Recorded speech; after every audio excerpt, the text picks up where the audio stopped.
This is Jason Verney's podcast. I am Jason Verney.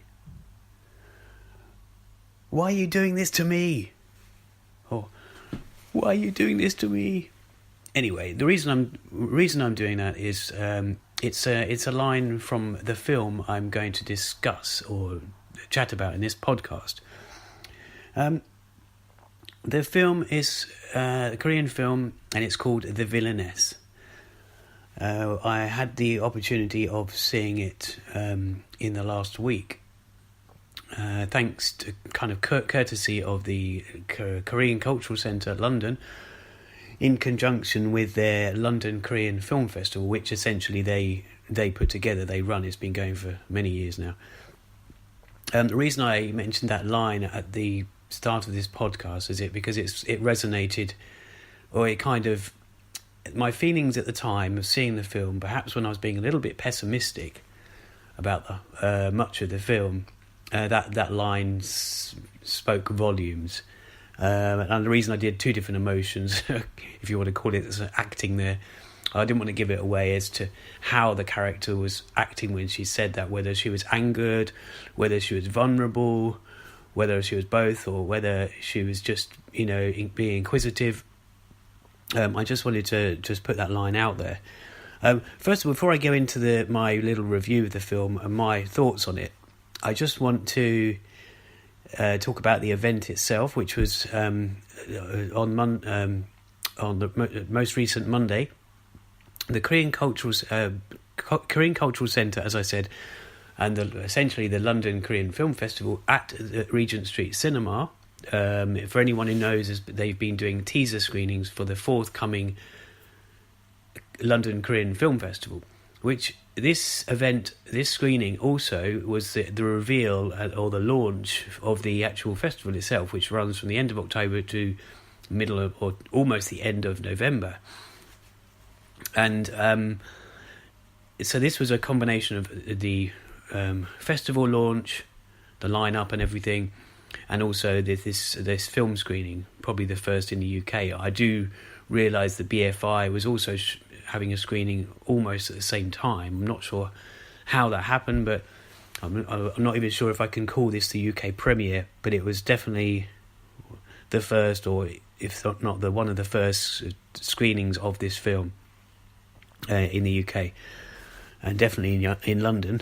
I'm not aware of it playing anywhere else in the UK. So the event itself, this was actually, there's a great load of people there that I knew, and also my my co-founders and founders of the London Asian Film Society. There was Paul Quinn, who also runs HangulCelluloid.com. There was Philip Goman, who runs LondonKoreanLinks.net, who specialises in everything Korean that are happening in London, UK, and elsewhere. There's Andrew Heskins, who runs EasternKicks.com, and there was Dr. Colette Balmain, a good friend of mine. Or these are all good friends of mine, but she was there. She's a writer for Oriental Nightmares online. It's a blog of horror films and the like, and also she has her hands in other things. There was Hayley Scanlon. She was there from Windows on Worlds. So it was a really good atmosphere. Also Anton Bitel, who he's always good to chat to. Interestingly enough, and this kind of told me that this film wasn't terrible. Both Anton and Hayley had already caught this film before. At least one of them had caught it at the most recent London, the Fright Fest that's been on. I wouldn't say it really is categorised as a fright film, but it was there. I mean, last year, we had Train to Busan there. That is slightly more relevant, seeing as it's about zombies, or revolves around zombies. Anyway, so that evening, this whole evening was really nice. It was really good to see everybody. Good to get details about the festival, which starts on the 26th of October until the 19th of November. And that festival, it's not only going to be in London, it's also going to be touring, as they say, the UK. So that's good. It's almost a month long now, which is really, I guess that's really good for them, and anyone who wants to catch Korean films, new Korean films, and some of the retrospectives or whatever they're doing. I might cover that in another episode. There's quite a lot that they're covering this year. So yeah, the launch and the film itself. The film was introduced by Tony Raines. He's kind of a stalwart, or he's kind of often a fixture in such screenings. I mean, Anton sometimes introduces these films, Anton Bitel. So does Colette, who I mentioned earlier, Paul Quinn, and others.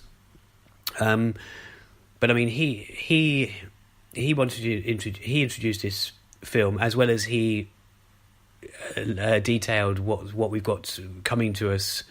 What we are to expect from the London Korean Film Festival this year. So, because he helped to program it, so he had a say in some of it.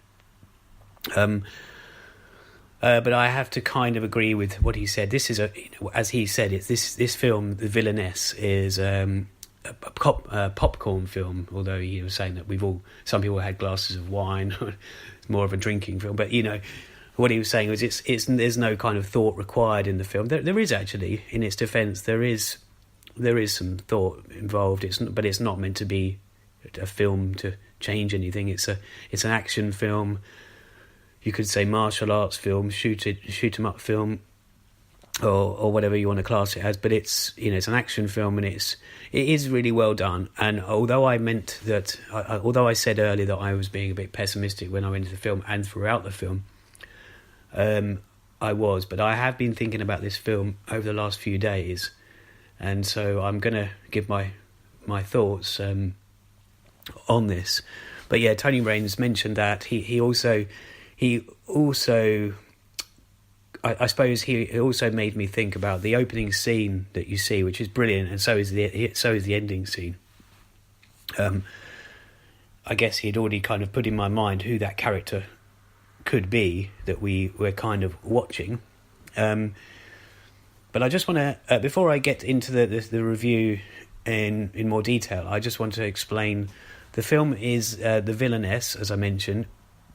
And the Korean title is Akneo, directed by Jung Byung-gil. Now, the actress who is, this is called The Villainess. It's about one character, and obviously there's other characters in it as well. But the Villainess, she's played by a pretty well-known woman, which is Kim Ok-vin. And interesting enough, her character in this is Suki, which, although it might not be spelt exactly the same, I'll have to double check on that. But it's kind of it seemed to be a familiar name or sounding name of late, because we've had The Handmaiden, which one of the girl in that was Suki, but perhaps very slightly different. But her previous films have been pretty big films, pretty successful films, maybe most remembered for the film Thirst. One of my favourite films she was in was Deceppo Naughty Girls. I can never pronounce Deceppo right, but that's how I pronounce it. The Actresses, which was a popular film. And we had The Front Line, Behind the Camera as well. That was another good film. Some of these are the same directors, actually. And other films, I guess... As I said, The Thirst is what she's remembered for, and that was way back in, it's not that long ago, but 2009. So she is a well-known actress, but she plays this film really well, and apparently she did a lot of the stunts, if not all the stunts herself, apart from, I think Tony Raines mentioned this at the start of the film, that there was a few wires and cables and what have you. That was the only that were taken out of the thing, but there was no real CGI used. I'm not sure about all of that, but I'm sure there was a lot of quick editing on those scenes. Not so much, I mean, there seems to be these days, but especially at a scene near the end, it involves a bus.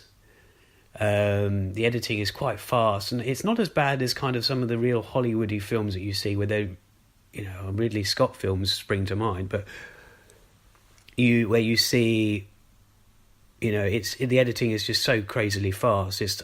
it's almost like covering things up. It's almost covering up the filmmaking aspects and the shooting. The film shooting as opposed to gun shooting. And I do that. Let's say that the gun shooting was something I kind of had a bit of a gripe with at the beginning of the film and later on.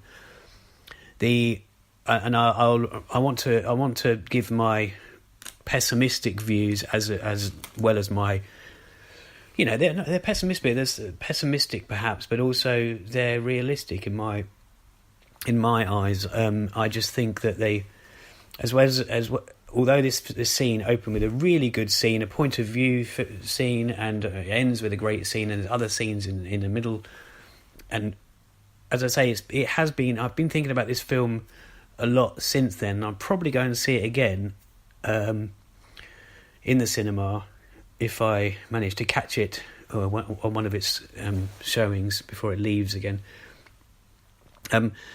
Is basically, what it was playing my mind, because I was actually thinking about how it was done. It was very well made, and although I'm not a massive fan of these such films, whether it's fighting, martial arts, swords, guns, especially guns, and all this kind of stuff, it's not really. Many people get into Asian film through these kind of martial arts films and martial art. What did I say? Martial arts, martial arts films. Whereas this, that's not what I'm into films for. But it did a good job what it was. What I should also mention before I go into the gun element is that the people I mentioned, a couple of people earlier on, Anton and Haley, who had seen the film before. So that kind of told me that it can't be all bad. It can't be, people have seen this a second time. I've done that many times, seen films for a second time. But not only that, they one of them actually said to me that don't expect what you're going to you've probably got in your mind, because it's not really, it's not probably what you think it is, and when it is what you think it is, it changes. So it's not completely mind numbing or brain. It's brain numbing. It's actually it's actually quite confusing. I wasn't the only one that said that. I was losing track throughout, but I was enjoying it nonetheless. So after the opening scene, I say there was so many guns in use, and I guess my gripe with this is first of all, South Korea is not known for its firearms. It's a kind of gun. You could say it's a gun-free state, perhaps. Which is funny that they have these in films. I know it's make believe, it's fiction, but American films have them, and the guns exist. And I just feel like it's trying to appeal to people that like Hollywood films in the US market. Now, fair enough, that's the way the world is, I suppose. But it's just, the US, the US films do this, and boy, do they love a gun. I'm not saying everybody, but the Hollywood studios do, and the people that like that kind of film, of course, they also like guns. I just felt like swords, daggers, that kind of thing alone would have worked perfectly well. I don't know why though. I do admit that I liked the film. I saw the films I saw other films like The Raid. But I'm still trying to think to myself, why did I like this? But I also think, was it the femme fatale element, or that it's a woman fighting, and maybe not in the way that in the kind of femme fatale. Sometimes it's good for sort of women's rise or equality or PC. The way it should be, or just a woman. It can be appealing to see a woman fighting back. I don't really know, but so I've gone on there from guns to the swords and stuff. But I feel it's I think there was too much gunfire. There didn't need to be any, but of course that's what makes this film. And so I was already having a gripe with it straight away, and I tried to enjoy it.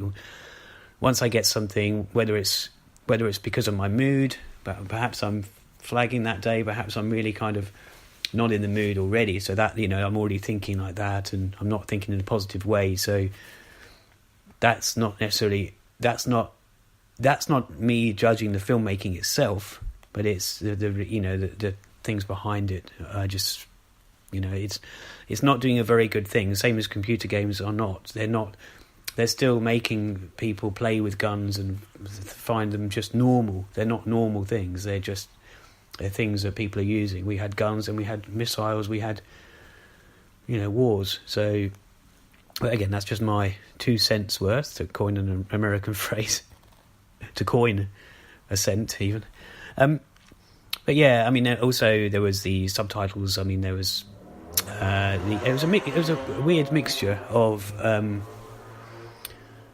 subtitles in the sort of the American version. The word neighbours was spelled in the English way, but also the Americanisms like candy was used. So let's go on to the other elements of the film. I mean, we know what this is. It's kind of a revenge film. She's the villainess, but she has her reasons. She's doing this, due to some family-related stuff. I don't want to go into it because I don't want to give it away. There's also a baby involved, a child, a toddler maybe, a child actor. Again, I have little things about that. Child actors in Korean films and in Hollywood films. I mean, this girl was really cute and she is funny, and you do wonder if it's the parents are looking for the fame rather than for the child. I don't really know, but those scenes that it did involve the child, they were humorous at times, and in fact, humour was key in other scenes. There was a relationship. Well, I'm not even going to say relationship per se between our heroine and, let's say, the guy next door. Now, I don't mean that in the guy next door like a typical sort of, I don't know, the guy who lives, a teenager liking the man lives next door, but he is a guy who lives next door. I'm not going to go into why he's there, but a relationship kind of develops between the two of them, and that has a big effect on the story. I mean, it is the plot is absurd, but that's kind of what these films. I mean, some films aren't absurd. Revenge itself is something that exists, but it's just, then you have these agencies, and this agency basically been training this woman, our main character, our main girl, to do what she does. Although she had some training before, it seemed, when she was younger, putting guns together and whatever. But there was no, and this brings me to the line I mentioned at the beginning, which is, why are you doing this to me? And I thought, yeah, that's true. There was no answer to her question at that point in the film. But why are you doing this to me? And I kept thinking, this woman has been kept there for years, and now they're controlling her life. And she asked the question, and it's almost like there was no reasoning for all this happening. It was just an excuse to have fighting and her to save the day and save her family, or find out who she really is. As I say, I don't want to give too much away about the plot, and I'm sorry if this is not telling you enough about the film, but I really want to. I really think you should see it. I went in without seeing. Seeing or reading anything about it. I think I might have seen a trailer some time ago. But yeah, and I just thought, though, yeah, why are you doing this to me? It was a very good question that she asked in the film. I thought that just sums it up, really. But as I say, it's a very stylish film. The opening scene was great. The last scene was great. And something I do want to re-see the film again for is the the music, which actually Paul Quinn from Hangul Celluloid mentioned it after the film, but I was probably still so much concentrating on the film itself and the craziness of it all, and it was done really well and enjoyable, but I didn't really take in the score, I didn't really take in the soundtrack, so I will catch it again, some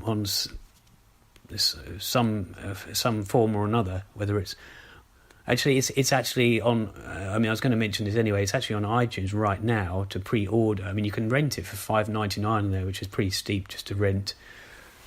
It's also, by the way, it's released by Arrow Video, who are a pretty reputable independent company. But not only is it $5.99 to rent, this week for definite you can pre-order it just for $7.99 to buy, and that's just the standard edition. It's not the I'm guessing the HD version is the one that's showing as $9.99. The reason I say I'm guessing that, when you go onto the iTunes store, if that's something you use, you used to be able to just press SD and it would say show the HD version and vice versa. But now when you're on the SD one, it says show higher quality version. So I think that's because they're introducing 4K. So they're not expressing that high quality version might be HD, or it might be that even higher 4K. So I think but either way, $9.99 for a top-notch quality price of the film that's coming out soon is, The Handmaiden, for example, is still $13.99. It's been out a couple of weeks on iTunes, $13.99 HD. Although that does also include, as an extra, the extended version of the film, the much talked about 22-minute extra one. So yeah, now I just think, as I say, it's difficult to explain this film because it is, there's so much action. There's a great scene on the motorbikes and some sword fighting on motorbikes, and that's done really well. As I keep mentioning the opening scene, but it is done really well. It's probably pretty obvious who it is that we're following, but the way they're introduced to us is pretty clever as well. And there's a funny scene just straight after that. But there's a lot of, I say the film was confusing, there's a lot of sort of flashbacks that are necessary for the story, but it does become so confusing. You think, you almost have to watch it again. And so, yeah, it's, although I was pessimistic at the start, I feel like it had its charm in a weird kind of way. It's I can see why it's going to be popular for people that have seen it. I think Mark Kermode gave it a good review, and in fact, like other people probably compared it to Nikita, or La Femme Nikita, the Luc Besson film, I believe, before he did Leon, which was kind of a spin-off from Nikita, those films. I think it was a good film overall, and I'm going to probably see it again. It's just I think I'm still digesting it even these few days later, and without rewatching it, I'm still kind of, in some ways, I do realise that I was being very very sort of, probably a bit too politically correct or something. I was going in there very much with an ethical head on, but of course this isn't that kind of film. But at the same time, I just get, oh god, another film with guns and fighting, and we are. I'm not going to elaborate on that. I don't want to continue rambling. I think I've been rambling enough.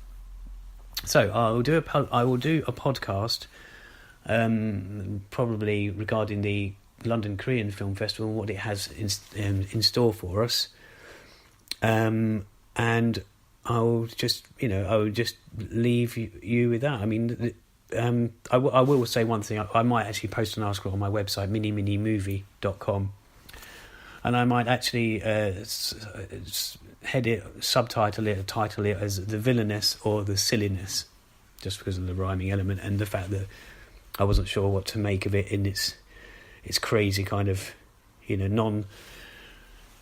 not a film that requires any thinking and such. But as I said before, that's what you'd say at first glance, but then it does have this kind of lots of confusing and layers, and her life history is there, and all these things come back, and was she, there's stuff happened with her father, stuff happened with the person she was with.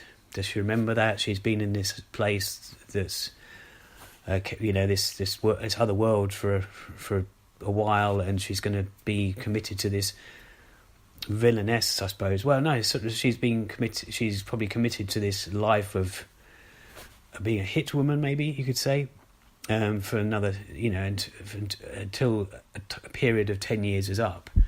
I didn't mention that earlier, but as I say, I didn't want to give too much of the plot away because I want you to see it as it is, and it's just my small thoughts. Okay, I'm going to leave it at that, and I hope you enjoy the film if you get a chance to see it. It's for all of you who's listening, or any of you who listens to this. I don't want people to just think that Korean films are violent, because I was speaking to somebody yesterday she's kind of an adoptee, so she's lived here for a long time. She's Korean blood, if you like, but she was also saying these Korean films are violent, aren't they? And everyone says that. I've seen more non-violent films than I have of Korean. Unfortunately, the ones that are pushed out there as well are probably the violent ones, because they cash in on what people like or want to see, or it's a bit of an escapism. But there's a lot of dramas out there. There's a lot of romance. There's a lot of quirky comedy and normal comedy. There's lots of whatever normal is. And even this film itself did have comedy, and lots of small parts of of comedy, and those, like as Korean films do, they kind of mix it up very well, done in a different way to the other one. Another film I mentioned recently, which is A Taxi Driver, that had to kind of 2/3 of the way through, maybe it had to change, and but again they did it very well. In this film, there's comedy moments, which is when she's kind of at her home as well, and this guy and this child, so those you can see where the humour would probably perhaps come from, and his attempts at kind of maybe to charm her were quite funny, so you can probably get a little bit from that. So I'm going to leave it at that. I hope you get a chance to see it, or at least perhaps go to the London Korean Film Festival, which is coming up. Okay, I'll say goodbye. Adios.